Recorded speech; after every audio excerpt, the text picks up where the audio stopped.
I think Gen X is the in-between generation. We were the latchkey kids who had to figure out snacks and friendships and life without the helicopter parents. We remember a house phone on the wall, and now we're addicted to our iPhones. We remember doing research papers in the library, and now everything is online. We've adapted through it all. And once again, Gen X is redefining what life looks like after 50. Now, of course, a healthy lifestyle matters, but today I want to talk about 5 other things that we as Gen Xers need to be doing so that we set a good example of what aging looks like. And these are things you can start today, no matter your health. I think once we turn 50, we start thinking about our lifespan. How long are we going to get to live? And then as menopause kind of tanks our health a little, how long is our health span going to be? How long are we going to feel good? And then you think about Joyspan. How long am I going to actually enjoy my life?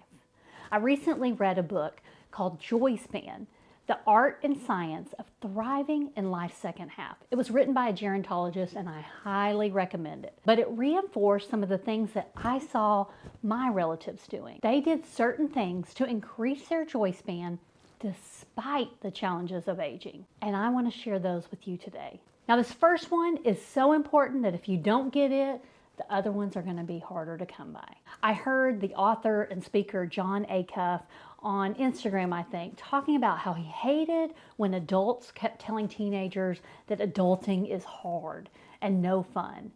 His point was that if they're saying that, they're doing it wrong. Because think about it, as adults, we have more choices, we have more freedom, and if we choose it, we have more fun. And I think the same is true about aging. If someone says it's all downhill from here, then they might be doing it wrong. We all know relatives like that, always complaining, always negative.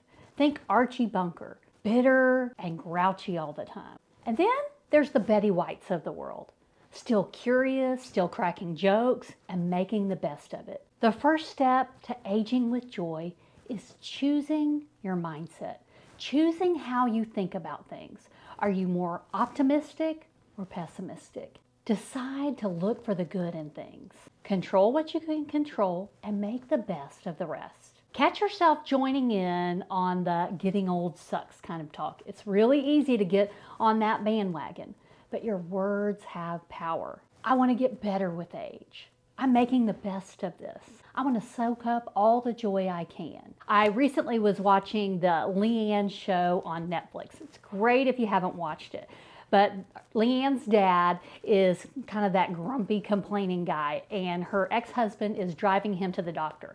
And the grumpy dad is talking about how getting old sucks, and the ex-husband is like, I'm still on the side of living. I'm still on the side of living. He still wants to get old and have those challenges, but have a better outlook. And I think that's so important. We don't get to escape some of the challenges of aging, but how we think about it determines how much joy we have. Now, Leanne feels like an updated version of the Golden Girls for us, but it got me to thinking, if you had to choose, which Golden Girl would you like to age like? Tell me in the comments. I think it would be fun to compare. So once you start changing how you think about aging, this next habit becomes important. My great Aunt Neely, who I love dearly, she lived to, I think, 97. But she entered a line dancing competition in her 80s, and she was so proud to win a gold medal. Now, my dad started violin lessons. He'd never taken a music class before in his 70s, and we loved to go to his recitals where he'd show off his skills. He was the oldest one, and all these other kids were in the recital, but he was so proud to be learning something. And my mom, who'd been fearful of swimming all her life, decided to take swim lessons in her 70s. Most people slow down, but they were trying new things. What do you think that did for their outlook, for their energy? When you stop learning, you stop growing. And as Gen Xers, we've had to learn a lot of new things our entire lives. So don't stop now. Life is so much more interesting and full of joy when you're open to learning new things. As you become a lifelong learner, you're going to need this next thing to increase your joy span. Now, my husband's granddaddy, who he was named for, Brady, He was a farmer in West Texas, and his wife died young. So once he retired, he needed a rhythm. And so he started eating breakfast at the White Kitchen, the diner in his little town. And his friends ate there every day. He got to know the waitresses. There was a regular crowd. And that was kind of the social part of his day. Now, my great aunt Joyce, she loved having wine and cheese get-togethers with her friends. And I loved getting to tag along when I stayed at her house in the summer. Both sets of my parents built deep friendships at their church. And one of my good friends, Tina, once told me that if you don't have 10 friends that would bring you a casserole when you need it, you need more friends. Here in the South, we love to show up with food when someone needs it. When there's a baby born, a funeral, sickness, or a hard time, we love to show our love with food. Now, I don't eat a lot of casseroles anymore, but the concept is, are there people that will show up to help you in times of need? Even though we pride ourselves on our independence, we need connection. Community becomes more important as we age. And no, I don't mean a Facebook community or an Instagram community. I've made some great friends online and gotten to meet a few in person, but you also need those friends in real life that'll show up for you on those hard times. So how is your friend network? I know as we transition to empty nesting, it got a little slim, and I'm taking steps now to start rebuilding it. Be brave. Put yourself out there. Start making new friends. It's not too late to make new ones. A friend of mine was resisting a meal train when her husband suddenly died, but a friend of hers encouraged her to let people help. She was amazed at how much it lifted her spirits to have people taking care of her.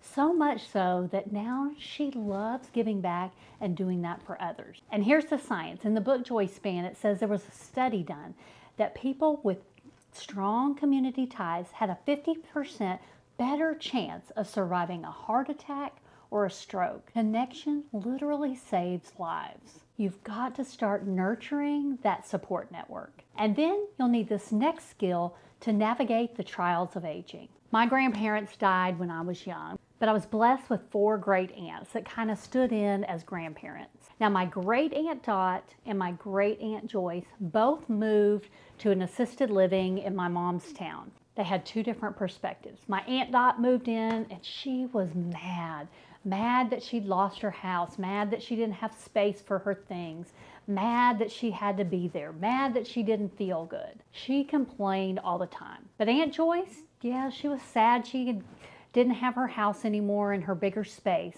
but she made the best of it. She joined cheer aerobics. She had a group of friends that she ate meals with. On Thanksgiving, right before Thanksgiving, they would have families come in, and she was so proud to introduce us to everybody. The same circumstances, but 2 very different outlooks. What made the difference? One kept complaining, the other pivoted and found new joy. As Gen Xers, we've been so good at pivoting. Don't let that skill die. Aging will require it more than ever. Just think of all the hard things you've been through. You figured out a way. You figured it out then, and you'll figure it out again. That grit is what will carry you forward. Yes, aging is going to have us slowing down in different ways, having new challenges, but we can figure this out as long as we're ready to keep pivoting. Finding joy as we age isn't just about ourselves. We're setting a great example for future generations, but we also need this next skill to make sure our life counts for something. I come from a family that prioritizes volunteering. My mom and stepdad in their 50s started a nonprofit that helped former prisoners get interview clothes to restart their lives. And then once that got going, my mom started the butterfly brigade in her community so that they built gardens that helped butterflies flourish. My stepmom became a Stevens minister and used her listening skills to help people in troubled times. My great aunt Neely, Aunt Joyce, and Aunt Dot all volunteered at the church as long as they were able. And even the week before my dad died, he was ushering at church. So you know what kept them alive and excited for life, even till the end? Their life had purpose. If you feel like you've lost your purpose, which is easy to do once the kids are grown and your career kind of has lost its sparkle, I challenge you, find ways to volunteer.